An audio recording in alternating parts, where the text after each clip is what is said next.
Friedrich Hayek CH, born in Austria-Hungary as Friedrich August von Hayek and frequently referred to as ɛfʁiːdʁɪç, was an Austrian, later British, economist and philosopher best known for his defense of classical liberalism.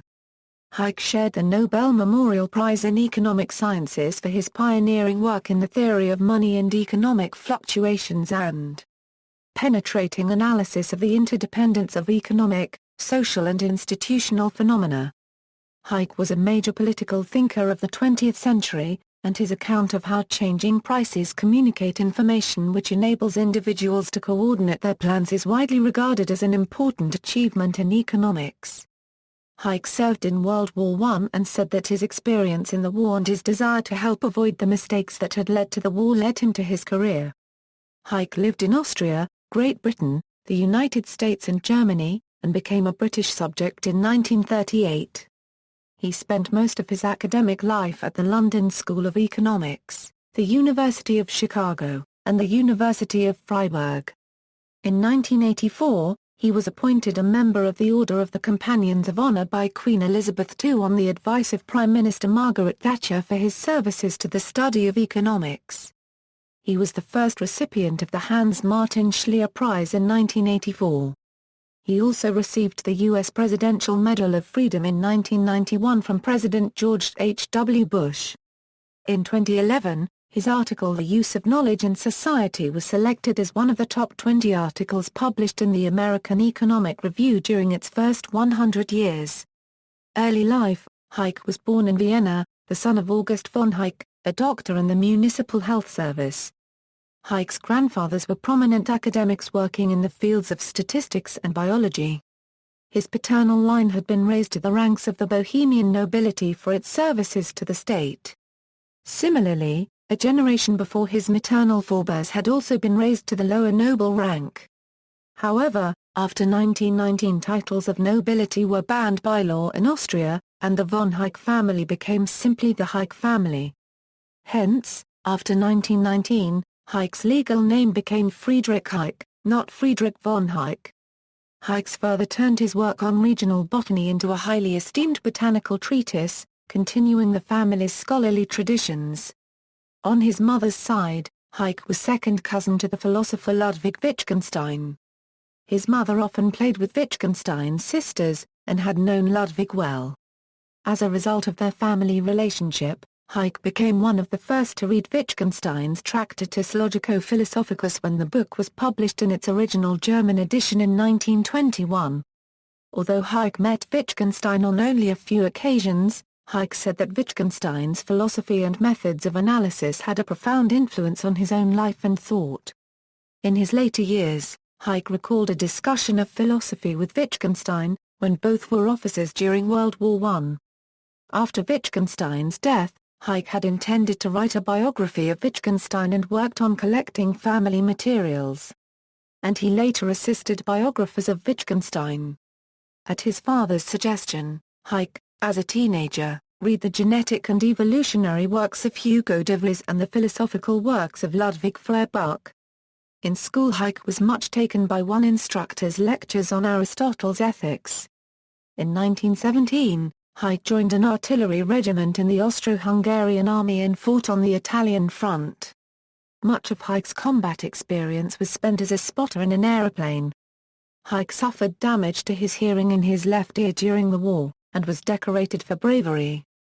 During this time, Hayek also survived the 1918 flu pandemic. Hayek then decided to pursue an academic career, determined to help avoid the mistakes that had led to the war. Hayek said of his experience, "The decisive influence was really World War I. It's bound to draw your attention to the problems of political organization." He vowed to work for a better world. Education and career: at the University of Vienna, Hayek earned doctorates in law and political science in 1921 and 1923 respectively.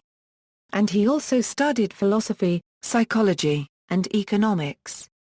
For a short time, when the University of Vienna closed, Hayek studied in Konstantin von Monaco's Institute of Brain Anatomy, where Hayek spent much of his time staining brain cells. Hayek's time in Monaco's lab, and his deep interest in the work of Ernst Mach, inspired Hayek's first intellectual project, eventually published as The Sensory Order. It located connective learning at the physical and neurological levels, rejecting the sense-data associationism of the empiricists and logical positivists. Hayek presented his work to the private seminar he had created with Herbert Firth called the Geistkreis. During Hayek's years at the University of Vienna, Karl Menger's work on the explanatory strategy of social science and Friedrich von Wyser's commanding presence in the classroom left a lasting influence on him. Upon the completion of his examinations, Hayek was hired by Ludwig von Mises on the recommendation of Wyser as a specialist for the Austrian government working on the legal and economic details of the Treaty of Saint-Germain. Between 1923 and 1924 Hayek worked as a research assistant to Professor Jeremiah Jenks of New York University, compiling macroeconomic data on the American economy and the operations of the U.S. Federal Reserve.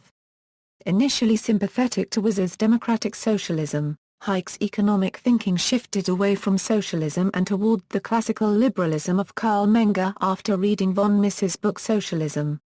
It was sometime after reading Socialism that Hayek began attending von Mises' private seminars, joining several of his university friends, including Fritz Machlup, Alfred Schutz, Felix Kaufmann, and Gottfried Haberler, who were also participating in Hayek's own, more general, private seminar. It was during this time that he also encountered and befriended noted political philosopher Erich Voegelin, with whom he retained a long-standing relationship. With the help of Mises, in the late 1920s Hayek founded and served as director of the Austrian Institute for Business Cycle Research, before joining the faculty of the London School of Economics in 1931 at the behest of Lionel Robbins.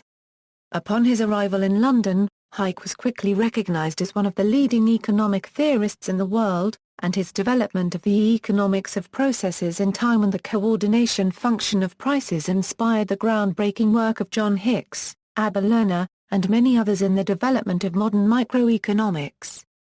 In 1932, Hayek suggested that private investment in the public markets was a better road to wealth and economic coordination in Britain than government spending programs, as argued in a letter he co-signed with Lionel Robbins and others in an exchange of letters with John Maynard Keynes in the Times.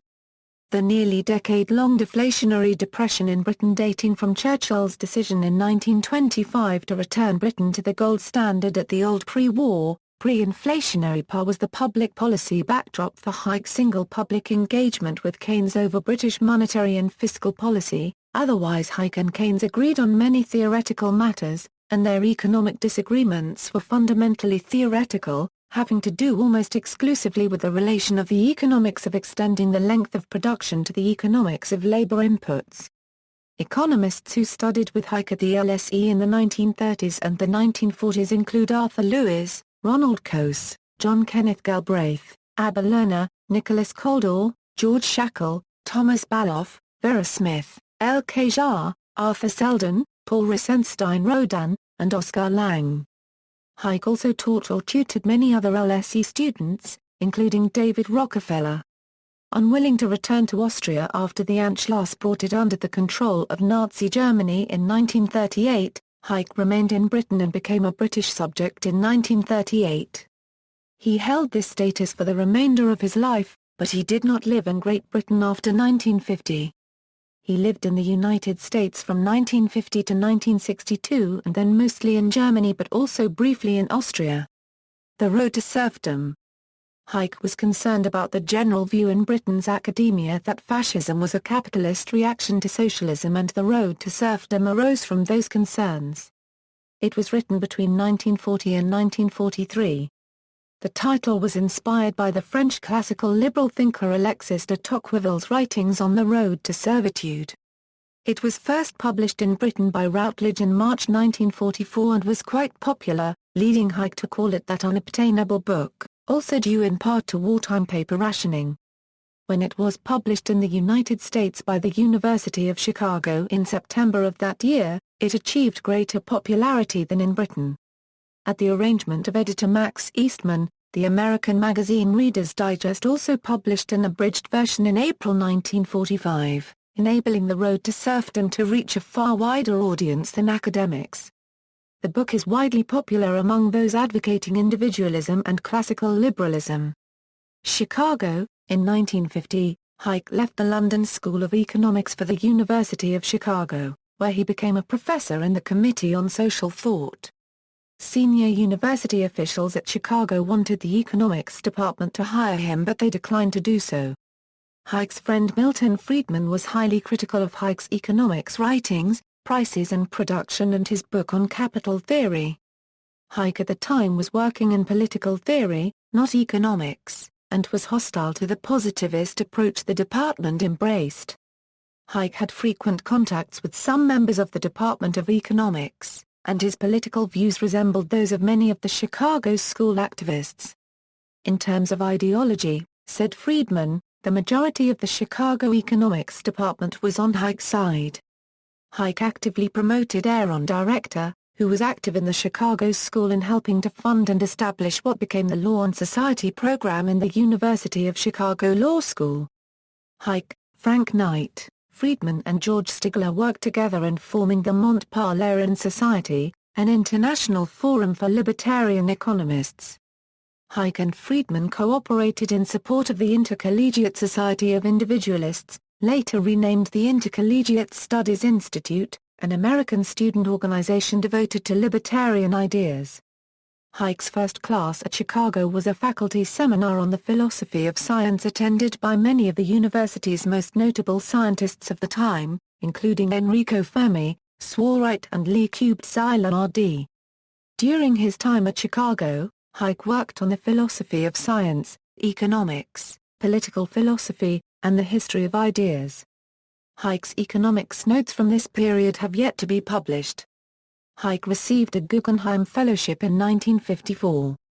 After editing a book on John Stuart Mill's letters, he planned to publish 2 books on the liberal order, The Constitution of Liberty and The Creative Powers of a Free Civilization. He completed The Constitution of Liberty in May 1959, with publication in February 1960. Hayek was concerned with that condition of men in which coercion of some by others is reduced as much as is possible in society. Hayek was disappointed that the book did not receive the same enthusiastic general reception as The Road to Serfdom had 16 years before. Freiburg, Los Angeles, and Salzburg. From 1962 until his retirement in 1968, he was a professor at the University of Freiburg, West Germany, where he began work on his next book, Law, Legislation and Liberty. Hayek regarded his years at Freiburg as very fruitful. Following his retirement, Hayek spent a year as a visiting professor of philosophy at the University of California, Los Angeles, where he continued work on law, legislation and liberty, teaching a graduate seminar by the same name and another on the philosophy of social science. Primary drafts of the book were completed by 1970, but Hayek chose to rework his drafts and finally brought the book to publication in 3 volumes in 1973, 1976 and 1979. He became a professor at the University of Salzburg from 1969 to 1977. He then returned to Freiburg, where he spent the rest of his days. When Hayek left Salzburg in 1977, he wrote, "I made a mistake in moving to Salzburg. The economics department was small, and the library facilities were inadequate." Nobel laureate. On October 9, 1974, it was announced that Hayek would be awarded the Nobel Memorial Prize in Economics, along with Swedish socialist economist Gunnar Myrdal. The reasons for the 2 of them winning the prize are described in the Nobel Committee's press release. He was surprised at being given the award and believed that he was given it with Myrdal to balance the award with someone from the opposite side of the political spectrum. During the Nobel ceremony in December 1974, Hayek met the Russian dissident Alexander Solzhenitsyn. Hayek later sent him a Russian translation of The Road to Serfdom. Although he spoke with apprehension at his award speech about the danger which the authority of the prize would lend to an economist, the prize brought much greater public awareness of Hayek and has been described by his biographer as the great rejuvenating event in his life. Later years, United Kingdom politics. In February 1975, Margaret Thatcher was elected leader of the British Conservative Party. The Institute of Economic Affairs arranged a meeting between Hayek and Thatcher in London soon after. During Thatcher's only visit to the Conservative Research Department in the summer of 1975, a speaker had prepared a paper on why the middle way was the pragmatic path the Conservative Party should take, avoiding the extremes of left and right. Before he had finished, Thatcher reached into her briefcase and took out a book. It was Hayek's The Constitution of Liberty. Interrupting our pragmatist, she held the book up for all of us to see. "This," she said sternly, "is what we believe," and banged Hayek down on the table. In 1977, Hayek was critical of the Lib-Blair Pact, in which the British Liberal Party agreed to keep the British Labour government in office. Writing to The Times, Hayek said, "May one who has devoted a large part of his life to the study of the history and the principles of liberalism point out that a party that keeps a socialist government in power has lost all title to the name liberal. Certainly no liberal can in future vote liberal."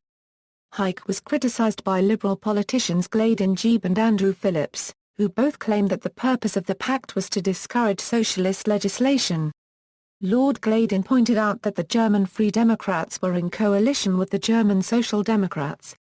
Hayek was defended by Professor Anthony Flew, who stated that the German Social Democrats, unlike the British Labour Party, had, since the late 1950s, abandoned public ownership of the means of production, distribution and exchange and had instead embraced the social markets economy. In 1978, Hayek came into conflict with the Liberal Party leader, David Steele, who claimed that liberty was possible only with social justice and an equitable distribution of wealth and power, which in turn require a degree of active government intervention, and that the Conservative Party were more concerned with the connection between liberty and private enterprise than between liberty and democracy.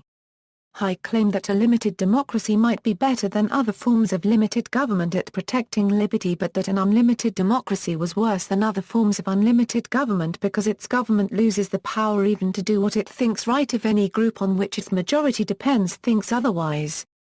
Hayek stated that if the Conservative leader had said that free choice is to be exercised more in the marketplace than in the ballot box, she has merely uttered the truism that the first is indispensable for individual freedom while the second is not. Free choice can at least exist under a dictatorship that can limit itself but not under the government of an unlimited democracy which cannot. Influence on Central European politics. U.S. President Ronald Reagan listed Hayek as among the 2 or 3 people who most influenced his philosophy and welcomed Hayek to the White House as a special guest. In the 1970s and 1980s, the writings of Hayek were also a major influence on many of the leaders of the Velvet Revolution in Central Europe during the collapse of the old Soviet Empire. Here are some supporting examples. There is no figure who had more of an influence, no person had more of an influence on the intellectuals behind the Iron Curtain than Friedrich Hayek. His books were translated and published by the underground and black market editions, read widely, and undoubtedly influenced the climate of opinion that ultimately brought about the collapse of the Soviet Union. Milton Friedman. The most interesting among the courageous dissenters of the 1980s were the classical liberals, disciples of ffʁiː Hayek, from whom they had learned about the crucial importance of economic freedom and about the often ignored conceptual difference between liberalism and democracy. Andrzej Walicki. Estonian Prime Minister Mart Laar came to my office the other day to recount his country's remarkable transformation. He described a nation of people who are harder working, more virtuous. Yes, more virtuous, because the market punishes immorality. And more hopeful about the future than they've ever been in their history. I asked Mr. Laar where his government got the idea for these reforms. Do you know what he replied? He said, "We read Milton Friedman and ffʁiː Hayek." U.S. Representative Dick Armey. I was 25 years old and pursuing my doctorate in economics when I was allowed to spend 6 months of postgraduate studies in Naples, Italy. I read the Western economic textbooks and also the more general work of people like Hayek. By the time I returned to Czechoslovakia, I had an understanding of the principles of the market. In 1968, I was glad at the political liberalism of the Dubček Prague Spring, but was very critical of the third way they pursued in economics. Václav Klaus. Recognition. In 1980, Hayek, a non-practicing Roman Catholic, was one of 12 Nobel laureates to meet with Pope John Paul II, to dialogue, discuss views in their fields, communicate regarding the relationship between Catholicism and science, and bring to the pontiff's attention the problems which the Nobel Prize winners, in their respective fields of study, consider to be the most urgent for contemporary man. In 1984, he was appointed as a member of the Order of the Companions of Honour by Queen Elizabeth II of the United Kingdom on the advice of the British Prime Minister Margaret Thatcher for his services to the study of economics. Hayek had hoped to receive a baronetcy, and after he was awarded the CH he sent a letter to his friends requesting that he be called the English version of Friedrich from now on. After his 20 minutes audience with the Queen, he was absolutely besotted with her according to his daughter-in-law, Eska Hayek. Hayek said a year later that he was amazed by her. That ease and skill, as if she'd known me all my life. The audience with the Queen was followed by a dinner with family and friends at the Institute of Economic Affairs. When, later that evening, Hayek was dropped off at the Reform Club, he commented, "I've just had the happiest day of my life." In 1991, U.S. President George H.W. Bush awarded Hayek the Presidential Medal of Freedom, one of the two highest civilian awards in the United States, for a lifetime of looking beyond the horizon. Hayek died in 1992 in Freiburg, Germany, and was buried in the Neustifter Wald Cemetery in the northern outskirts of Vienna. In 2011, his article The Use of Knowledge in Society was selected as one of the top 20 articles published in the American Economic Review during its first 100 years. The New York University Journal of Law and Liberty holds an annual lecture in his honor. Work, The Business Cycle. Hayek's principal investigations in economics concerned capital, money, and the business cycle. Mises had earlier applied the concept of marginal utility to the value of money in his theory of money and credit, in which he also proposed an explanation for industrial fluctuations based on the ideas of the Old British Currency School and of Swedish economist Knut Wicksell. Hayek used this body of work as a starting point for his own interpretation of the business cycle, elaborating what later became known as the Austrian theory of the business cycle. Hayek spelled out the Austrian approach in more detail in his book, published in 1929, an English translation of which appeared in 1933 as Monetary Theory and the Trade Cycle. There he argued for a monetary approach to the origins of the cycle. In his Prices and Production, Hayek argued that the business cycle resulted from the central bank's inflationary credit expansion and its transmission over time, leading to a capital misallocation caused by the artificially low interest rates. Hayek claimed that the past instability of a market economy is the consequence of the exclusion of the most important regulator of the market mechanism, money, from itself being regulated by the market process. Hayek's analysis was based on bar paragraph H. M. Burke's concept of the average period of production, and on the effects that monetary policy could have upon it. In accordance with the reasoning later outlined in his essay The Use of Knowledge in Society, Hayek argued that a monopolistic governmental agency like a central bank can neither possess the relevant information which should govern supply of money, nor have the ability to use it correctly. In 1929, Lionel Robbins assumed the helm of the London School of Economics. Eager to promote alternatives to what he regarded as the narrow approach of the school of economic thought that then dominated the English-speaking academic world, Robbins invited Hayek to join the faculty at LSE, which he did in 1931. According to Nicholas Coldall, Hayek's theory of the time structure of capital and of the business cycle initially fascinated the academic world, and appeared to offer a less facile and superficial understanding of macroeconomics than the Cambridge schools. Also in 1931, Hayek critiqued Keynes's treatise on money in his Reflections on the Pure Theory of Mr. J. M. Keynes, and published his lectures at the LSE in book form as Prices and Production. Unemployment and idle resources are, for Keynes, caused by a lack of effective demand. For Hayek, they stem from a previous, unsustainable episode of easy money and artificially low interest rates. The economic calculation problem. Hayek was one of the leading academic critics of collectivism in the 20th century. Hayek argued that all forms of collectivism could only be maintained by a central authority of some kind. In Hayek's view, the central role of the state should be to maintain the rule of law, with as little arbitrary intervention as possible.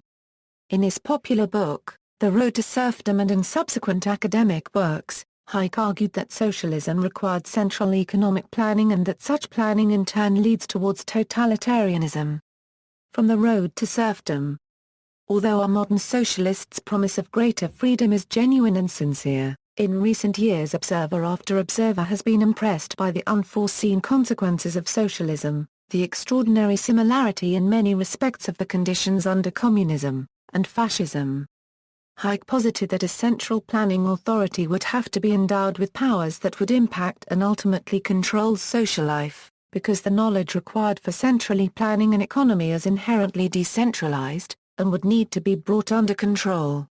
Building on the earlier work of Ludwig von Mises and others, Hayek also argued that while in centrally planned economies an individual or a select group of individuals must determine the distribution of resources, these planners will never have enough information to carry out this allocation reliably. This argument, first proposed by Max Weber, says that the efficient exchange and use of resources can be maintained only through the price mechanism in free markets. In the use of knowledge in society, Hayek argued that the price mechanism serves to share and synchronize local and personal knowledge, allowing society's members to achieve diverse, complicated ends through a principle of spontaneous self-organization. He contrasted the use of the price mechanism with central planning, arguing that the former allows for more rapid adaptation to changes in particular circumstances of time and place. Thus, he set the stage for Oliver Williamson's later contrast between markets and hierarchies as alternative coordination mechanisms for economic transactions. He used the term ๊haɪ to describe a self-organizing system of voluntary cooperation.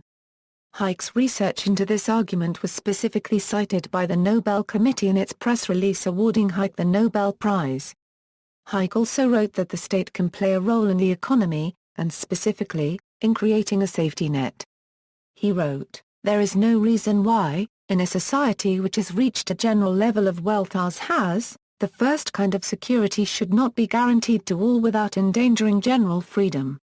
That is, some minimum of food, shelter and clothing, sufficient to preserve health. Nor is there any reason why the state should not help to organize a comprehensive system of social insurance in providing for those common hazards of life against which few can make adequate provision." Investment and choice. Perhaps more fully than any other economist, Hayek investigated the choice theory of investment. He examined the interrelations between non-permanent production goods and latent, or potentially economic permanent resources, building on the choice theoretical insight that, processes that take more time will evidently not be adopted unless they yield a greater return than those that take less time.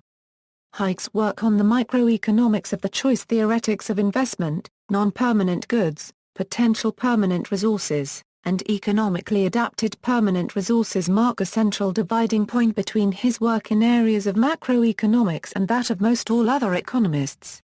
Hayek's work on the macroeconomic subjects of central planning, trade cycle theory, the division of knowledge, and entrepreneurial adaptation especially, differ greatly from the opinions of macroeconomic Marshallian economists in the tradition of John Maynard Keynes and the microeconomic Walrasian economists in the tradition of Abba Lerner. Philosophy of science. During the World War II, Hayek started doing the abuse of Reassona unregistered trademark project.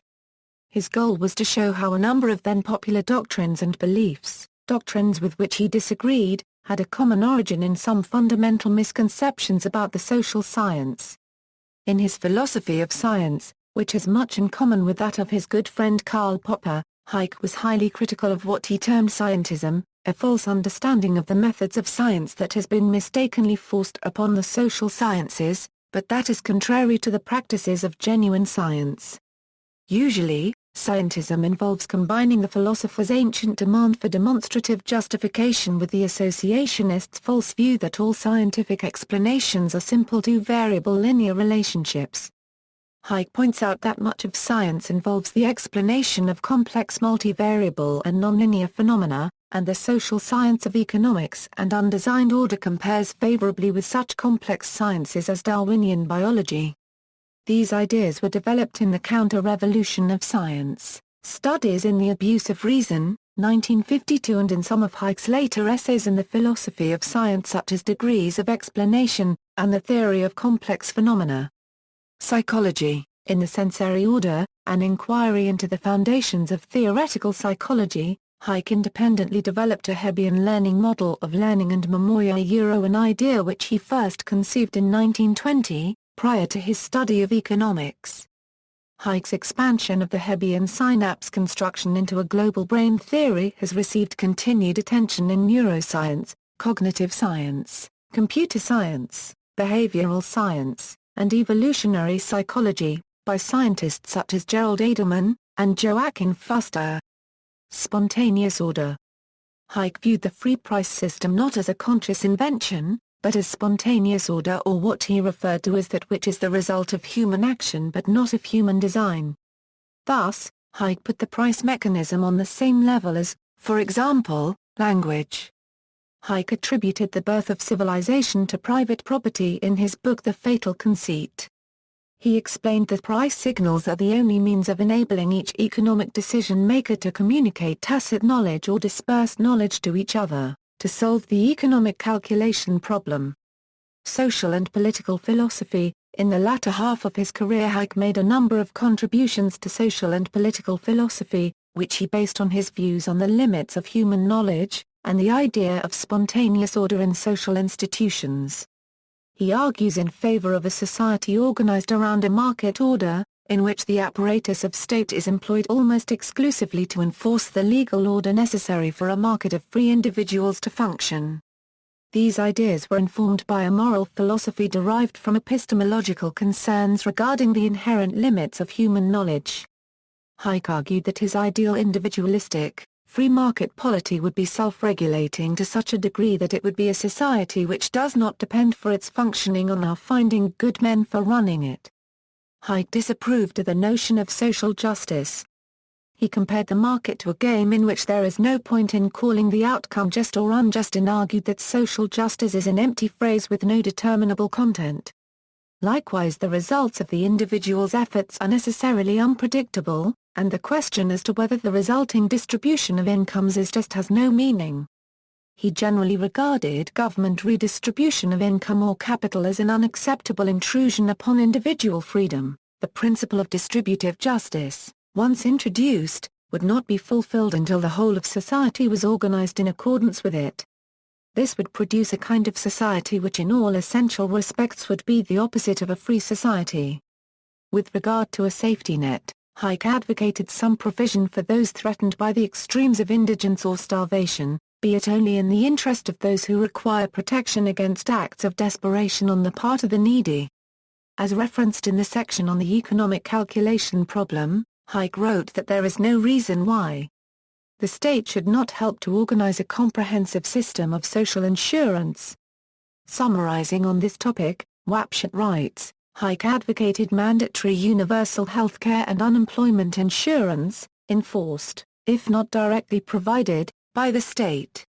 In the 1973 Law, Legislation, and Liberty, Hayek wrote, there is no reason why in a free society government should not assure to all, protection against severe deprivation in the form of an assured minimum income, or a floor below which nobody need descend.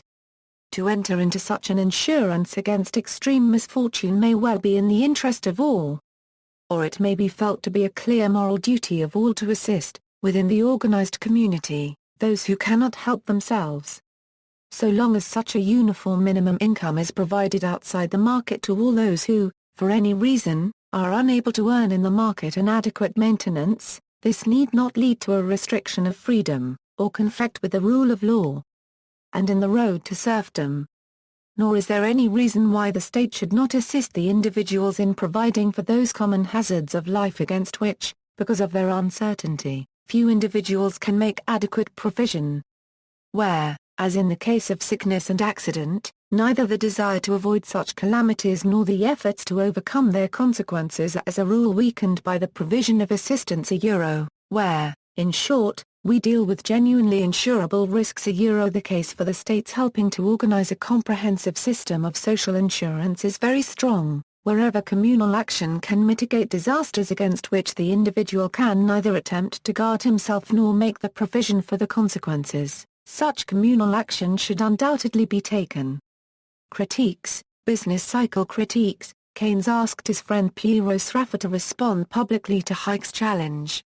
Instead of formulating an alternative theory, Sraffa elaborated on the logical inconsistencies of Hayek's argument, especially concerning the effect of inflation-induced forced savings on the capital sector and about the definition of a natural interest rate in a growing economy. Others who responded negatively to Hayek's work on the business cycle included John Hicks, Frank Knight, and Gunnar Myrdal. Kaldor later wrote that Hayek's Prices and Production had produced a remarkable crop of critics, and that the total number of pages in British and American journals dedicated to the resulting debate could rarely have been equalled in the economic controversies of the past. Hayek continued his research on monetary and capital theory, revising his theories of the relations between credit cycles and capital structure and profits, interest and investment and the pure theory of capital, but his reputation as an economic theorist had by then fallen so much that those works were largely ignored, except for scathing critiques by Nicholas Kaldor. Lionel Robbins himself, who had embraced the Austrian theory of the business cycle in the Great Depression, later regretted having written that book and accepted many of the Keynesian counter-arguments. Hayek never produced the book-length treatment of the dynamics of capital that he had promised in the Pure Theory of Capital. After 1941, he continued to publish works on the economics of information, political philosophy, the theory of law, and psychology, but seldom on macroeconomics. At the University of Chicago, Hayek was not part of the economics department and did not influence the rebirth of neoclassical theory which took place there. When, in 1974, he shared the Nobel Memorial Prize in Economics with Gunnar Myrdal, the latter complained about being paired with an ideologue. Milton Friedman declared himself an enormous admirer of Hayek, but not for his economics. I think Prices and Production is a very flawed book. I think his Pure Theory of Capital is unreadable. On the other hand, The Road to Serfdom is one of the great books of our time. New Right Critiques. Alain de Benest of the Nouvelle Droite produced a highly critical essay on Hayek's work in an issue of Telos, citing the flawed assumptions behind Hayek's idea of spontaneous order, and the authoritarian, totalizing implications of his free market ideology. Hayek's views on Pinochet's Chile. Hayek visited Chile in the 1970s and 1980s during the government junta of General Augusto Pinochet and accepted being named honorary chairman of the Centro de Estudios Públicos, the think tank formed by the economists who transformed Chile into a free market economy. Asked about the liberal, non-democratic rule by a Chilean interviewer, Hayek is translated from German to Spanish to English as having said, "As long-term institutions, I'm totally against dictatorships. But a dictatorship may be a necessary system for a transitional period. Personally, I prefer a liberal dictatorship to a democratic government devoid of liberalism. My personal impression and this is valid for South America is that in Chile, for example, we will witness a transition from a dictatorial government to a liberal government." In a letter to the London Times, he defended the Pinochet regime and said that he had not been able to find a single person even in much maligned Chile who did not agree that personal freedom was much greater under Pinochet than it had been under Allende. Hayek admitted that it is not very likely that this will succeed, even if, at a particular point in time, it may be the only hope there is. He explained, however, it is not certain hope, because it will always depend on the goodwill of an individual, and there are very few individuals one can trust. But if it is the sole opportunity which exists at a particular moment, it may be the best solution despite this. And only if and when the dictatorial government is visibly directing its steps towards limited democracy. For Hayek, the supposedly stark difference between authoritarianism and totalitarianism has much importance, and Hayek places heavy weight on this distinction in his defense of transitional dictatorship. For example, when Hayek visited Venezuela in May 1981, he was asked to comment on the prevalence of totalitarian regimes in Latin America. In reply, Hayek warned against confusing totalitarianism with authoritarianism, and said that he was unaware of any totalitarian governments in Latin America. The only one was Chile under Allende. For Hayek, however, the word totalitarian signifies something very specific. The wants to reorganize the whole of society to attain a definite social goal and in stark contrast to liberalism and individualism Hayek urged British Prime Minister Margaret Thatcher to adopt economic reforms similar to Chile's. Influence and recognition. Hayek's influence on the development of economics is widely acknowledged. Hayek is the second most frequently cited economist in the Nobel lectures of the prize winners in economics, particularly since his lecture was critical of the field of orthodox economics and neoclassical modelization. A number of Nobel laureates in economics, such as Vernon Smith and Herbert A. Simon, recognize Hayek as the greatest modern economist. Another Nobel winner, Paul Samuelson, believed that Hayek was worthy of his award but nevertheless claimed that there were good historical reasons for fading memories of Hayek within the mainstream last half of the 20th century economist fraternity. In 1931, Hayek's prices and production had enjoyed an ultra-short Byronic success. In retrospect, hindsight tells us that its mumbo-jumbo about the period of production grossly misdiagnosed the macroeconomics of the 1927–1931 historical scene.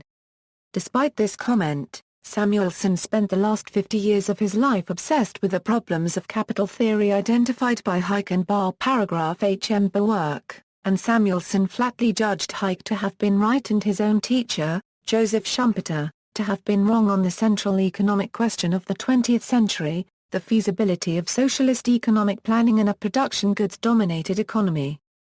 Hayek is widely recognized for having introduced the time dimension to the equilibrium construction and for his key role in helping inspire the fields of growth theory, information economics, and the theory of spontaneous order. The informal economics presented in Milton Friedman's massively influential popular work Free to Choose, is explicitly Hayekian in its account of the price system as a system for transmitting and coordinating knowledge. This can be explained by the fact that Friedman taught Hayek's famous paper The Use of Knowledge in Society in his graduate seminars.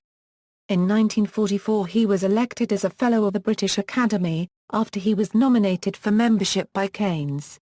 Harvard economist and former Harvard University President Lawrence Summers explains Hayek's place in modern economics. What's the single most important thing to learn from an economics course today? What I tried to leave my students with is the view that the invisible hand is more powerful than the unhidden hand. Things will happen in well-organized efforts without direction, controls, plans. That's the consensus among economists. That's the Hayek legacy.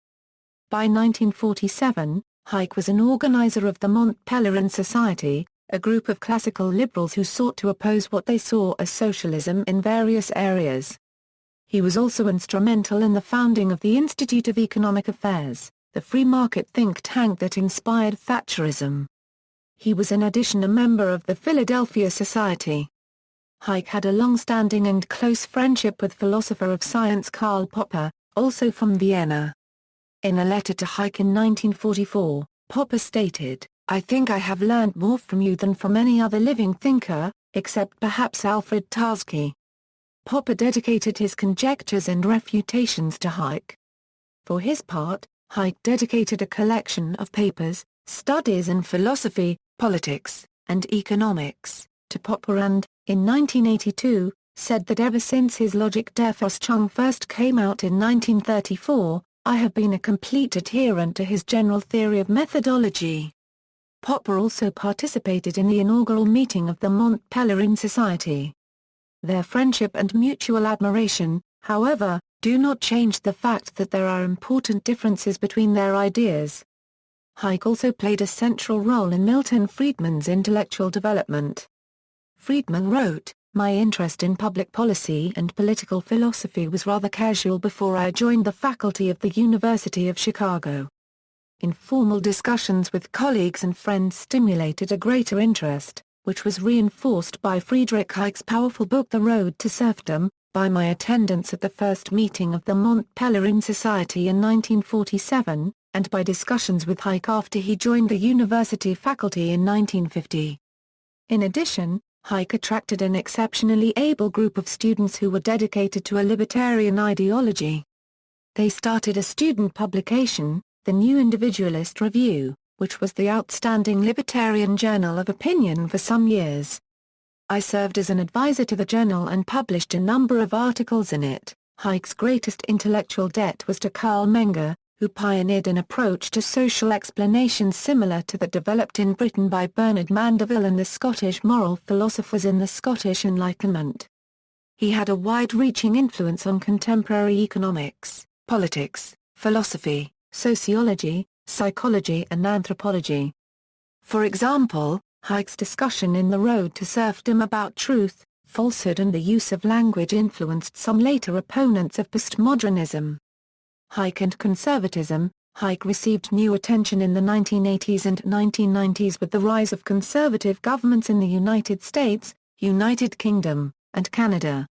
After winning the United Kingdom general election, 1979, Margaret Thatcher appointed Keith Joseph, the director of the Hayekian Centre for Policy Studies, as her Secretary of State for Industry in an effort to redirect Parliament's economic strategies. Likewise, David Stockman, Ronald Reagan's most influential financial official in 1981, was an acknowledged follower of Hayek. Hayek wrote an essay, Why I Am Not a Conservative, in which he disparaged conservatism for its inability to adapt to changing human realities or to offer a positive political program, remarking, conservatism is only as good as what it conserves. Although he noted that modern-day conservatism shares many opinions on economics with classical liberals, particularly a belief in the free market, he believed it's because conservatism wants to stand still, whereas liberalism embraces the free market because it wants to go somewhere. Hayek identified himself as a classical liberal but noted that in the United States it had become almost impossible to use liberal in its original definition, and the term libertarian has been used instead. However, for his part, Hayek found this term singularly unattractive, and offered the term old Whig instead. In his later life, he said, I am becoming a Burkean Whig. However, Whiggery as a political doctrine had little affinity for classical political economy, the tabernacle of the Manchester School and William Gladstone. His essay has served as an inspiration to other liberal-minded economists wishing to distinguish themselves from conservative thinkers, for example James M. Buchanan's essay, Why I, Too, Am Not a Conservative, The Normative Vision of Classical Liberalism. A common term in much of the world for what Hayek espoused is neoliberalism. A British scholar, Samuel Britton, concluded in 2010, Hayek's book, The Constitution of Liberty is still probably the most comprehensive statement of the underlying ideas of the moderate free market philosophy espoused by neoliberals. Britton adds that although Raymond Plant comes out in the end against Hayek's doctrines, Plant gives the Constitution of Liberty a more thorough and fair-minded analysis than it has received even from its professed adherents. In Why Hayek is a Conservative, British policy analyst Madsen ഃfʁiːdʁɪç believes Hayek mistakes the nature of the conservative outlook. Conservatives, he says, are not averse to change a euro, but like Hayek, they are highly averse to change being imposed on the social order by people in authority who think they know how to run things better. They wish to allow the market to function smoothly and give it the freedom to change and develop. It is an outlook, says Ďɪ, that Hayek and conservatives both share. Personal life. In August 1926, Hayek married Helen Berta Maria von Fritzsch, a secretary at the Civil Service Office where Hayek worked. They had 2 children together. Friedrich and Helen divorced in July 1950 and he married Helene Bitterlich just a few weeks later, moving to Arkansas to take advantage of permissive divorce laws. On Hayek's religious views, he was an agnostic. Legacy and honors. This article incorporates information from the equivalent article on the German Wikipedia. Even after his death, Hayek's intellectual presence is noticeable, especially in the universities where he had taught, the London School of Economics, the University of Chicago, and the University of Freiburg. A number of tributes have resulted, many posthumous. A student-run group at the LSE Hayek Society was established in 1996 in his honor. At Oxford University, The Oxford Libertarian Society was previously known as the Hayek Society. The Cato Institute named its lower-level auditorium after Hayek, who had been a distinguished senior fellow at Cato during his later years. Also, the auditorium of the School of Economics in Universidad Francisco Marroquín in Guatemala is named after him. The Hayek Fund for Scholars of the Institute for Humane Studies provides financial awards for academic career activities of graduate students and untenured faculty members. The Ludwig von Mises Institute holds a lecture named after Hayek every year at its Austrian Scholars Conference and invites notable academics to speak about subjects relating to Hayek's contributions to the Austrian school. George Mason University has an economics essay award named in honor of Hayek. The Mont Pelerin Society has a quadrennial economics essay contest named in his honor. Hayek was awarded honorary degrees from Ricoh University, University of Vienna, and University of Salzburg. Hayek has an investment portfolio named after him.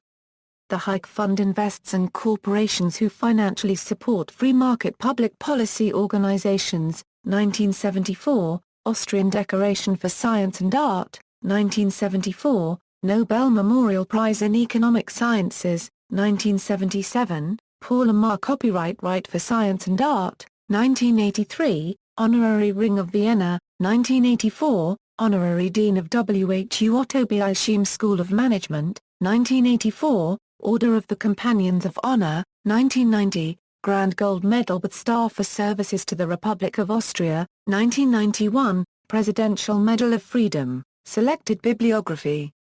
Monetary Theory and the Trade Cycle, 1929. Prices and Production, 1931. Profits, Interest and Investment, and Other Essays on the Theory of Industrial Fluctuations, 1939. The Road to Serfdom, 1944. Individualism and Economic Order, 1948. The Transmission of the Ideals of Economic Freedom, 1951. Full article, The Counter-Revolution of Science, Studies on the Abuse of Reason, 1952. The Constitution of Liberty, 1960. The Definitive Edition, 2011. Description and Preview. Law, Legislation and Liberty. Volume I Rules and Order, 1973. Volume 2. The Mirage of Social Justice, 1976. Volume 3. The Political Order of a Free People, 1979. The Fatal Conceit, The Errors of Socialism, 1988. Note: the authorship of The Fatal Conceit is under scholarly dispute. The book in its published form may actually have been written entirely by its editor W. W. Bartley, 3, not by Hayek. See also: Constructivist Epistemology, Fear the Boom and Bust a 2010 hip-hop style music video produced by the Mercatus Center in which Keynes and Hayek take part in a rap battle. Global Financial System a describes the financial system consisting of institutions and regulators that act on the international level. History of Economic Thought, Liberalism in Austria, Notes. Bibliography, Gunnar, Jack. The Mind-Body Problem and Social Evolution, CEL Working Paper 1-02. Gunnar, Jack, and Rudy van Zijp, eds Hayek, Coordination and Evolution, His Legacy in Philosophy, Politics, Economics and the History of Ideas, Gunnar, Jack. From Group Selection to Ecological Niches. Popper's Rethinking of Evolutionary Theory in the Light of Hayek's Theory of Culture, in S. Porosnikova and R. S. Cohen-Ed's Rethinking Popper, Boston Studies in the Philosophy of Science. Volume 272, Boettke, Peter J. Hayek's The Road to Serfdom Revisited, Government Failure in the Argument Against Socialism, Eastern Economic Journal Volume 21, No. 1, ppA 7 26 in JSTOR, Britain, Samuel. Hayek, Friedrich August, Oxford Dictionary of National Biography, online, Caldwell, Bruce. Hayek's Challenge, An Intellectual Biography of F.A. Hayek. Caldwell, Bruce. Hayek and Socialism, Journal of Economic Literature Volume 35, No. 4, ppA 1856 1890 in JSTOR, Cohen, RVJ. The Hayek Night Capital Controversy, The Irrelevance of Roundaboutness, or purging processes in time. History of Political Economy 35, 3, 469 euro 490. ISNA 0018-2702 Full text, online in Project Muse, Sweswise and EBSCO, Doherty, Brian. Radicals for Capitalism, A Freewheeling History of the Modern American Libertarian Movement, Duma, Sitz and Hein-Schroedner. Economic Approaches to Organizations. 5th edition. London, Pearson, 1, ISBN 02737359292 €cent ISBN 9780273735298, Abelling, Richard M. ffʁiːdʁɪç Hayek and the Road to Serfdom, a 60th Anniversary Appreciation, The Freeman, Abelling, Richard M. ffʁiːdʁɪç Hayek, A Biography Ludwig von Mises Institute, Abelling, Richard M. Friedrich Hayek, A Centenary Appreciation The Freeman, Ebenstein, Alan O. Friedrich Hayek, A Biography. Feldman, Jean-Philippe. Hayek's Critique of the Universal Declaration of Human Rights. Journal des Economistes et des Études Humaines, Volume 9, Issue 4 1145 €6396. Frauen, S. Ed Hayek, Economist and Social Philosopher, Gamble, Andrew. The Iron Cage of Liberty, An Analysis of Hayek's Ideas, Goldsworthy, J. D. Hayek's Political and Legal Philosophy, An Introduction, 1986, Sid Law RW 3. 11, 1, Sydney Law Review 44 Gray, John. Hayek on Liberty. Cohen, Malch. Karl Popper, The Formative Years, 1902 1945.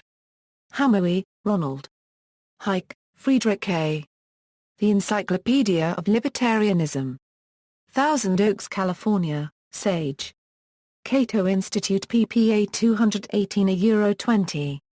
ISBN A978-1-4129-6580-4. LCCNA 208009151. OCLCA 750831024. Horwitz, Stephen. Friedrich Hayek, Austrian economist. Journal of the History of Economic Thought 27, 1, 71 €85. ISNA 1042-7716 Full text, in Sweswise, in Gentler and EBSCO, Ising, O. Hayek, Currency Competition and European Monetary Union, Jones, Daniel Stman. Masters of the Universe, Hayek, Friedman, and the Birth of Neoliberal Politics, Casper, Cheryl. The Revival of Laissez-faire in American Macroeconomic Theory, a Case Study of its Pioneers. CHPT 4.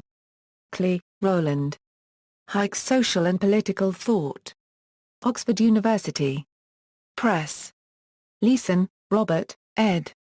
Hayek, A Collaborative Biography, Part 1, Influences, From Mises to Bartley, 241 pp. Muller, Jerry Z. The Mind and the Market, Capitalism in Western Thought. Anchor Books. Pavlik K., Jan NBVSECZ. F. A. von Hayek and the Theory of Spontaneous Order. Professional Publishing 2004, Prague, Professor CZ. Plant, Raymond. The Neoliberal State Oxford University Press, 312 pages, Racine, Theodore. Freedom, Planning, and Totalitarianism, The Reception of F. A. Hayek's Road to Serfdom, Canadian Review of American Studies, Samuelson, Paul A. A Few Remembrances of Friedrich von Hayek, Journal of Economic Behavior and Organization, 69, 1, ppA 1 €4. Reprinted at J. Bradford Delaunay blog. Samuelson, Richard. A Reaction to the Road to Serfdom. Modern Age 41, 4, 309 €317. ISNA 0026-7457 Full text, in EBSCO, Schroeder, Hein. Kos, Hayek and Hierarchy, in S. Lindenberg and Hein-Schroeder, eds. Interdisciplinary Perspectives on Organization Studies, Oxford, Pergamon Press, Schirmer, Jeremy. Hayek and After, Hayekian Liberalism as a Research Program. Routledge. Tebble, Adam James. Hayek and Social Justice, A Critique, Critical Review of International Social and Political Philosophy, 12 581 Euro 604. Tebble, Adam James. æfʁiːdʁɪç. Bloomsbury Academic. ISBN 978-1441109,064. OCLCA 853506722, Tucci, John. Hayek and Human Rights, Foundations for a Minimalist Approach to Law. Edward Elgar. Vanberg, V. Hayek, Friedrich A. von, International Encyclopedia of the Social and Behavioral Sciences, ppA 6482 Euro 6486. ScienceDirect.com, Vernon, Richard. The Great Society and the Open Society, Liberalism in Hayek and Popper.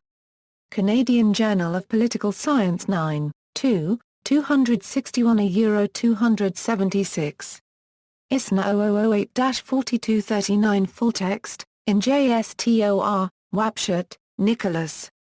Keynes Hayek, The Clash That Defined Modern Economics, 382 pages ISBN 978-0-393-07748-3. Covers the debate with Keynes in letters, articles, conversation, and by the two economists' disciples. Weimer, W., and Palermo, D., eds. Cognition and the Symbolic Processes. Lawrence Elbaum Associates. Contains Hayek's essay, The Sensory Order After 25 Years with Discussion. Wallin, Robert. The Seduction of Unreason, The Intellectual Romance with Fascism from Nietzsche to Postmodernism. Princeton University Press, Princeton. Primary sources. Hayek, Friedrich. The Collected Works of æfʁiːdʁɪç, ed. W. W. Bartley, 3 and others. Plan of the Collected Works of æfʁiːdʁɪծ for 19 volumes. Vol. 2 excerpt and text search. Vol. 7 2012 excerpt, external links, the Sveriges Riksbank Prize in Economic Sciences in memory of Alfred Nobel 1974, Gunnar Myrdal, Friedrich August von Hayek press release giving the reasons for awarding the Nobel Prize to Gunnar Myrdal and Friedrich August von Hayek. The Pretense of Knowledge 1974 lecture at nobelprize.org, Register of the Friedrich A. von Hayek papers at the Hoover Institution archives. The Mont-Pelerin Society records at the Hoover Institution archives. UCLA Oral History 1983 interviews with Friedrich Hayek, transcript, The Hayek Interviews, Friedrich A. von Hayek Gesellschaft e.V., profile and papers at Research Papers in Economics Repec, Friedrich August Hayek. The Concise Encyclopedia of Economics. Library of Economics and Liberty 2008 æfʁiːdʁɪç at the Adam Smith Institute, works by or about Friedrich Hayek in libraries, Friedrich Hayek at the Internet Movie Database, appearances on C-SPAN, Friedrich August von Hayek at Find a Grave, Taking Hayek Seriously, The Road from Serfdom, Thomas W. Hazlitt, Reason, July 1992, includes his 1977 interview with Hayek, Why I Am Not a Conservative, æfʁiːdʁɪծ, in the Constitution of Liberty, Mises.org. The Road to Serfdom in Cartoons Euro the cartoon booklet version. The Road to Serfdom in Cartoons Euro the cartoon booklet version as a video.